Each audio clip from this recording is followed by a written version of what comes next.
After 42 years at Meridian Technologies, I thought I knew everything about the company.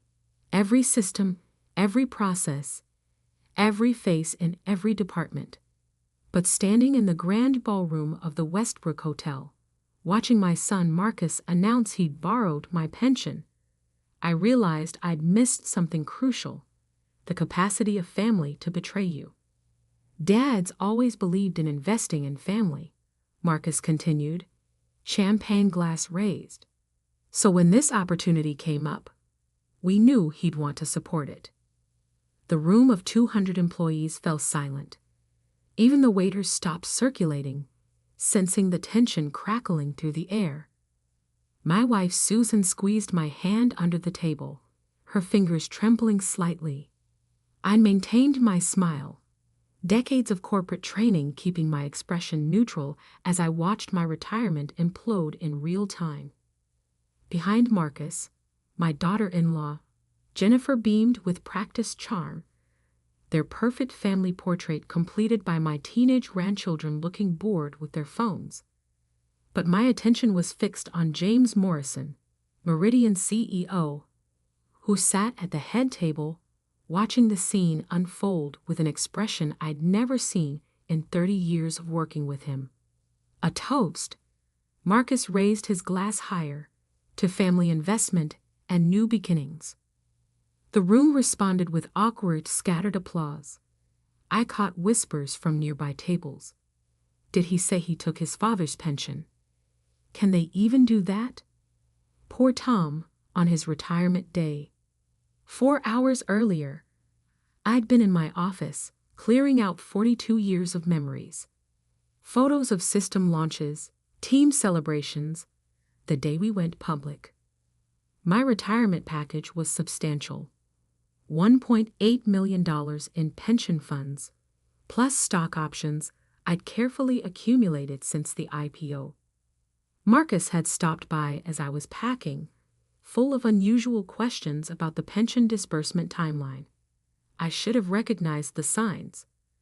But even after 3 failed business ventures and countless temporary loans, I still trusted my son.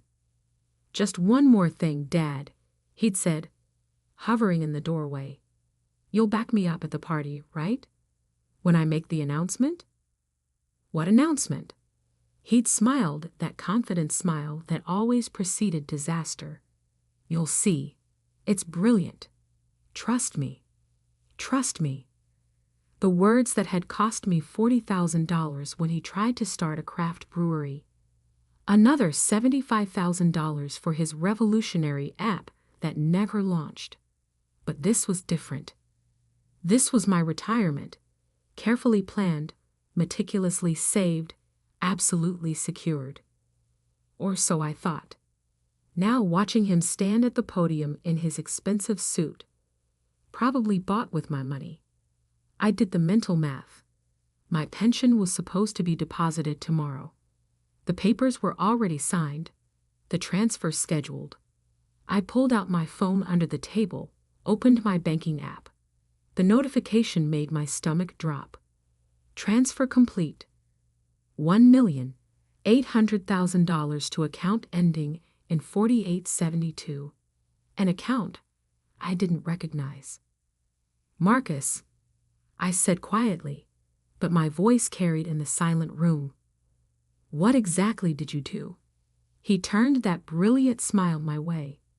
"Dad, you're always saying family comes first. Jennifer and I found this amazing investment opportunity. Cryptocurrency mining operation, guaranteed returns. We just needed some startup capital." "Some startup capital," I repeated. "My entire pension." "It's completely safe," Jennifer chimed in. "Marcus's friend Kyle runs the whole operation. He's a genius with crypto." Kyle. The same Kyle who'd convinced Marcus to invest in a marijuana dispensary that never opened. The same Kyle who'd disappeared with investor money twice before. I looked at Susan, saw the horror dawning on her face as she realized our comfortable retirement had just evaporated. We planned to travel, to finally see Europe, to spend winters in Florida. All gone, transferred to some crypto wallet, probably already moving offshore. That's when I noticed James Morrison standing up, straightening his tie with deliberate calm. "Actually," he said, his voice cutting through the tension, "before we continue this fascinating discussion about unauthorized pension transfers, I think it's time we clarify exactly who owns what at Meridian Technologies." Marcus's smile faltered slightly. "Mr. Morrison, this is a family matter." "Oh, I disagree." James picked up his own phone. "You see, Tom here isn't just our retiring systems director. Would you like to tell them, Tom, or should I?" I nodded slowly, understanding flooding through me. This was why James had insisted on handling my retirement package personally. Why he'd scheduled the transfer for the day after the party, not before. "Tell us what?" Marcus demanded, his confidence cracking. I stood up, feeling 42 years of corporate backbone straighten my spine. "Tell you about the silent partnership agreement I signed in 1995, I said quietly. "The one that makes me the second largest shareholder in Meridian Technologies." The room erupted in whispers. Marcus's champagne glass trembled visibly. "Dad, what are you talking about?" James smiled, but it wasn't a kind expression. "Perhaps we should continue this discussion somewhere more private.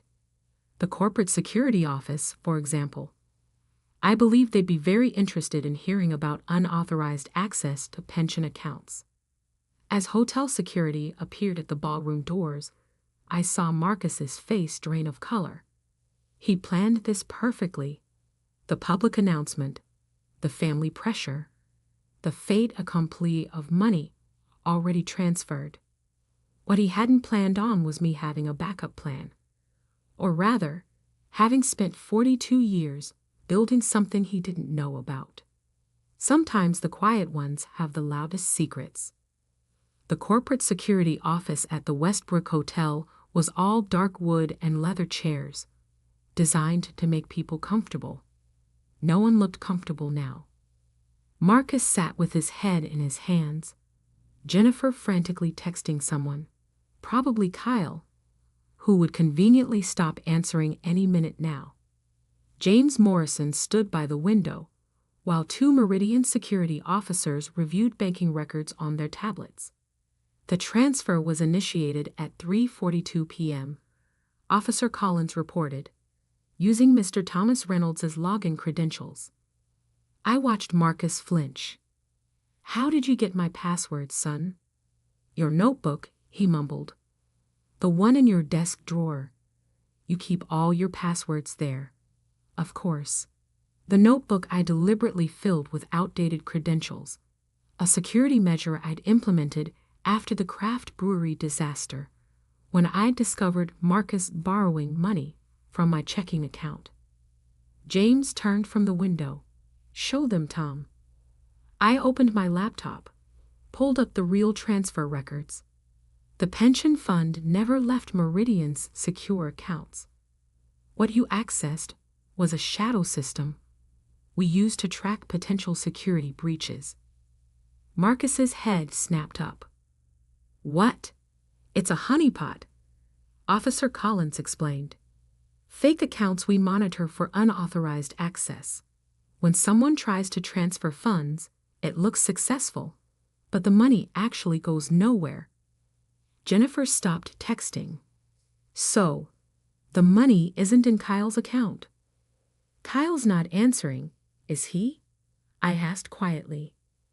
"Probably already changed his number, like he did after the dispensary scheme." The room fell silent as the implications sank in.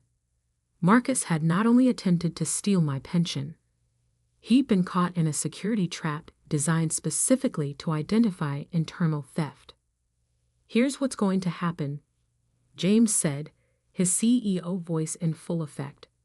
"First, you're going to tell us exactly how you planned this, including Kyle's real name and any other accomplices. Dad, Marcus started, but I held up my hand. No, not this time. No more Dad to fix things. James continued. Second, we're pressing charges.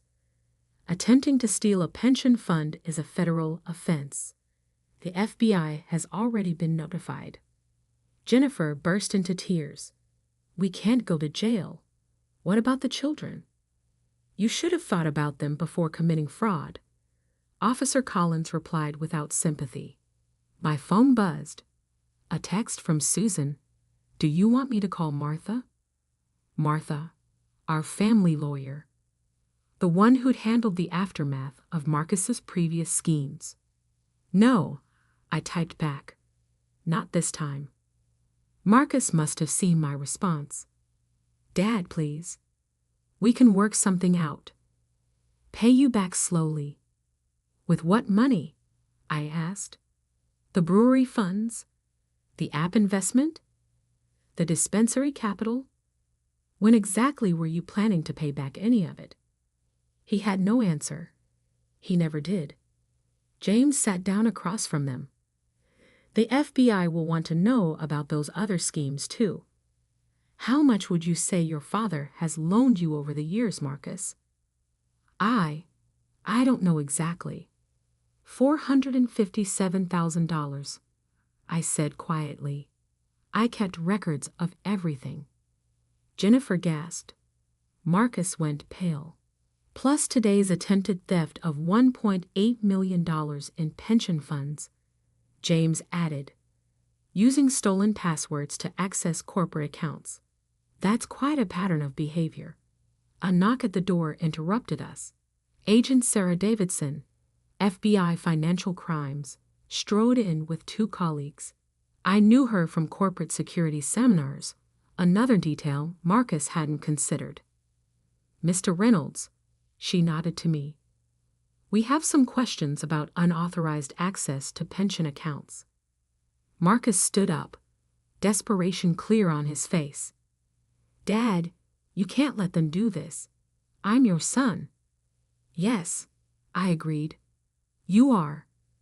Which is why this stops now, before you try this with someone else's family. The children, Jennifer started again, will be better off seeing consequences than learning that crime pays. I finished. Susan and I will make sure they're taken care of. Agent Davidson opened her laptop. Let's start with Kyle Thompson's real identity. We have records of him operating similar schemes in 3 states.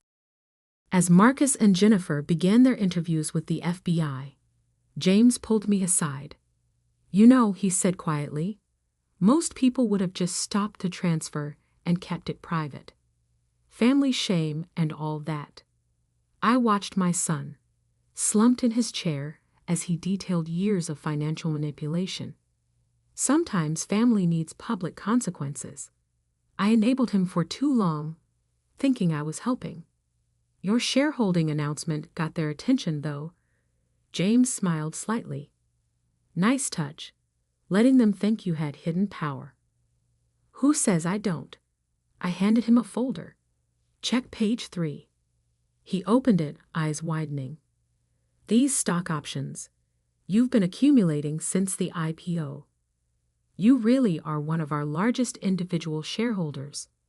Sometimes the quiet ones pay attention, I said. Speaking of which, that shadow security system caught 3 other employees trying to access pension accounts this month. James raised an eyebrow.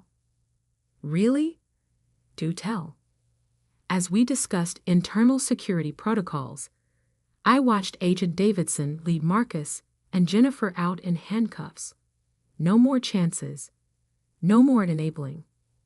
Sometimes love means letting people face the consequences of their choices. My phone buzzed again. Susan sending a photo of our grandchildren safely at her sister's house. They're okay, she wrote. Are you? I thought about 42 years of building something real, something honest. About the difference between helping family and enabling destruction. Yes, I replied. For the first time in years, I really am. The next morning, my office was filled with executives, lawyers, and FBI agents. The story had broken in the local business press. Attempted pension theft at Meridian Technologies leads to arrests.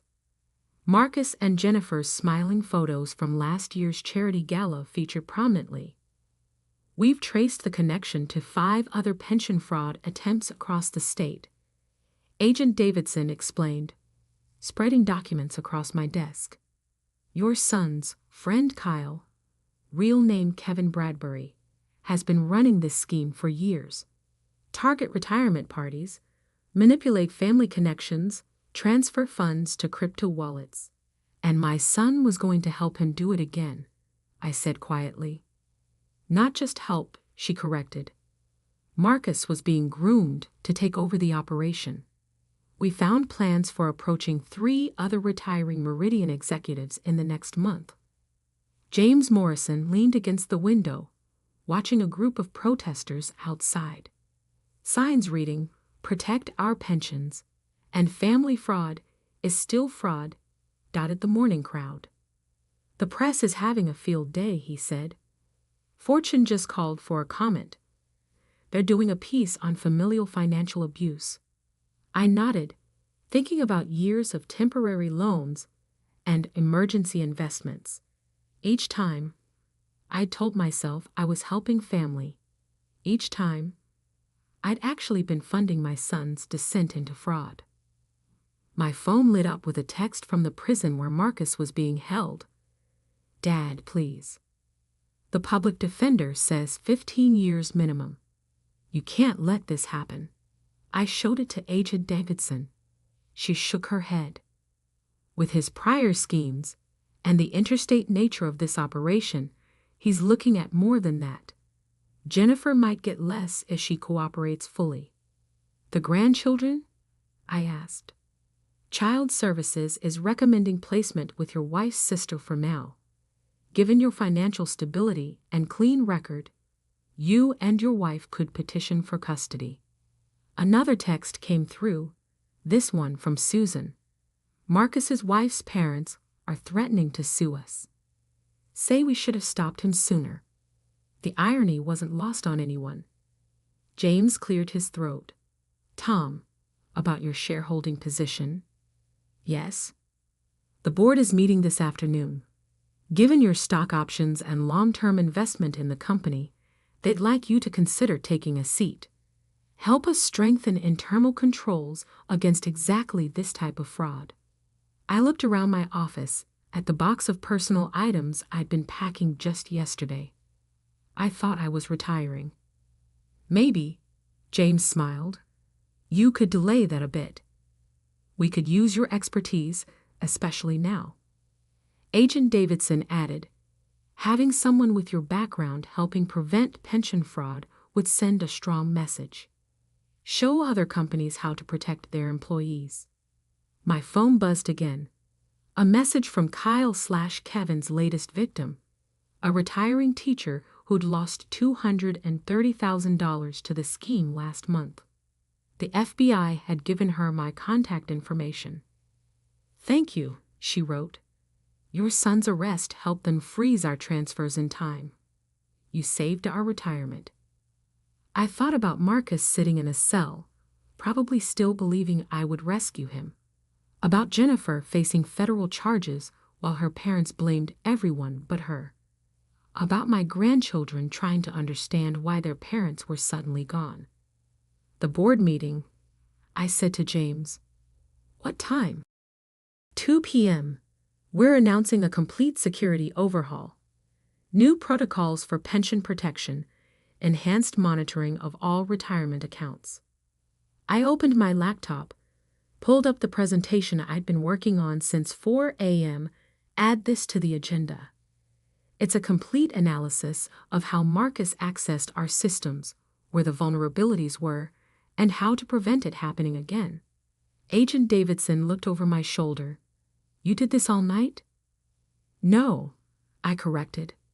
I've been building this for years. Every time Marcus asked for money, every scheme he tried, I documented the pattern. I just didn't act on it soon enough. James reviewed the slides. This is comprehensive. The behavioral red flags, the financial patterns, the social engineering tactics. 42 years in systems taught me to track everything, I said, even when I didn't want to admit what the data showed. My office phone rang. The prison again. I let it go to voicemail. They'll keep trying, Agent Davidson warned. Family pressure is their strongest tool.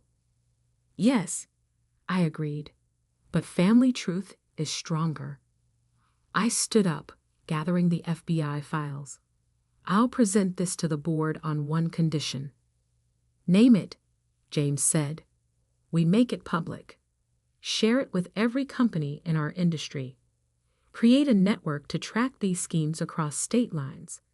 No more hiding fraud behind family loyalty. That could affect our stock price, James warned. Show vulnerability. It shows leadership, I corrected, and integrity. Two things my son never understood. Agent Davidson smiled. I'll have our cyber division coordinate with your team. Build something that helps other companies protect their employees. As they left my office, I looked at the family photo still on my wall. Marcus at his college graduation, before the scheme started. Jennifer at their wedding, before she joined his fraudulent ventures. The grandchildren at last Christmas, still innocent of their parents' choices. I took the photo down, placed it in my packing box. Time to focus on the family members who deserved protection. The grandchildren who needed to learn that integrity matters more than easy money. My phone buzzed one last time. Susan, Martha says we can file for emergency custody tomorrow. Ready? I thought about 42 years of building systems to protect others while failing to protect my own family from my son's manipulations. Yes, I replied. It's time to build something better. 1 year later, I sat in a different conference room facing a different crowd. The National Conference on Pension Security had asked me to deliver the keynote address. Behind me, a screen displayed the results of what we built from the ashes of Marcus's betrayal. The Financial Family Fraud Prevention Network, now implemented at over 200 companies nationwide. In the past 12 months, I began. This network has prevented 43 attempted pension thefts, totaling more than $47 million in protected retirement funds. 38 of those attempts involved family members. The audience, CEOs, security officers, and financial regulators, scribbled notes. In the front row, James Morrison nodded encouragingly. Beside him, Agent Davidson smiled. But statistics don't tell the real story, I continued. The real story is about what happens when we choose truth over family loyalty, prevention over enabling, and accountability over silence. My phone buzzed silently in my pocket. Probably another call from Marcus's prison. He'd been sentenced to 18 years after the full scope of his involvement in Kyle/Kevin's operation came to light. Jennifer had turned state's evidence, receiving 5 years in exchange for exposing the entire network.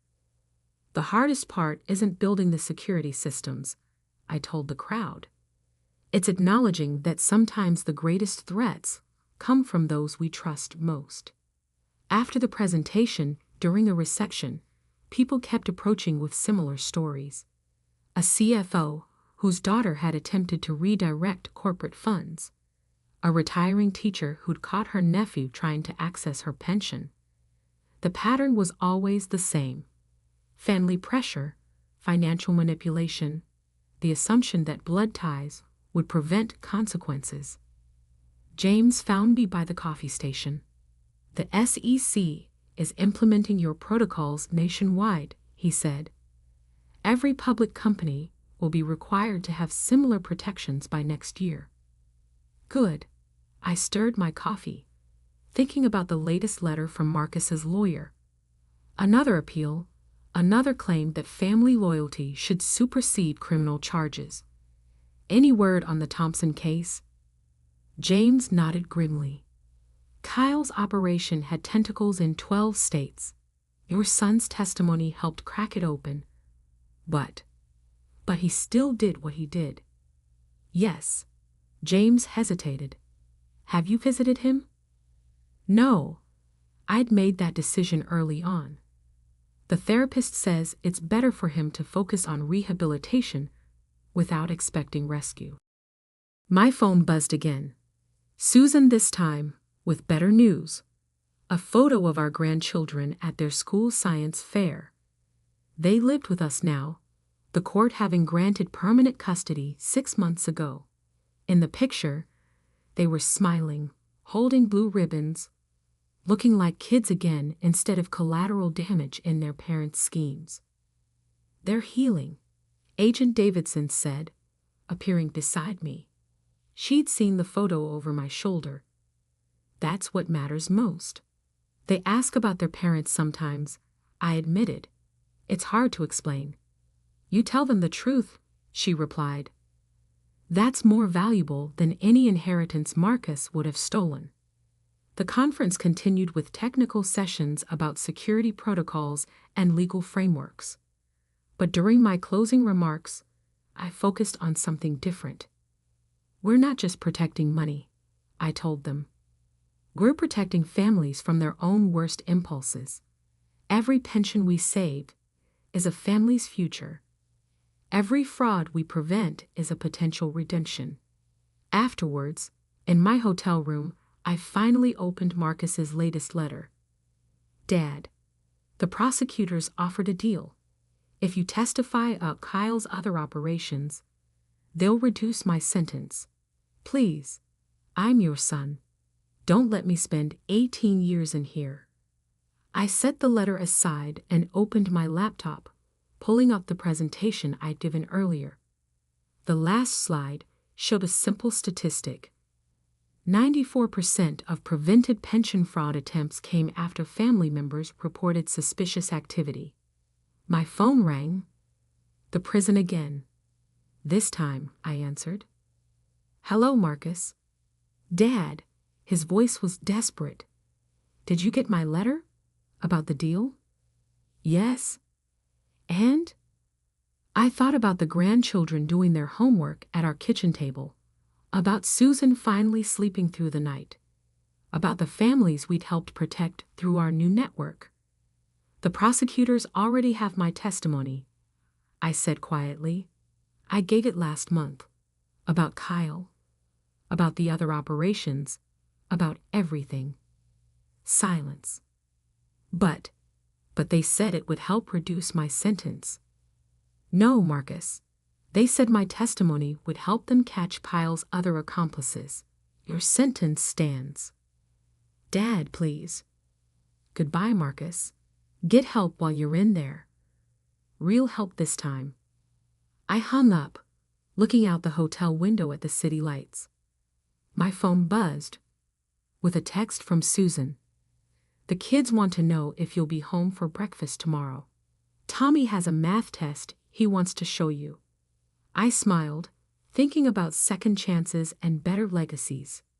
On my way, I replied. Tell them Grandpa's bringing donuts. Later that night, reviewing the conference notes, I added one final line to our company's security protocol.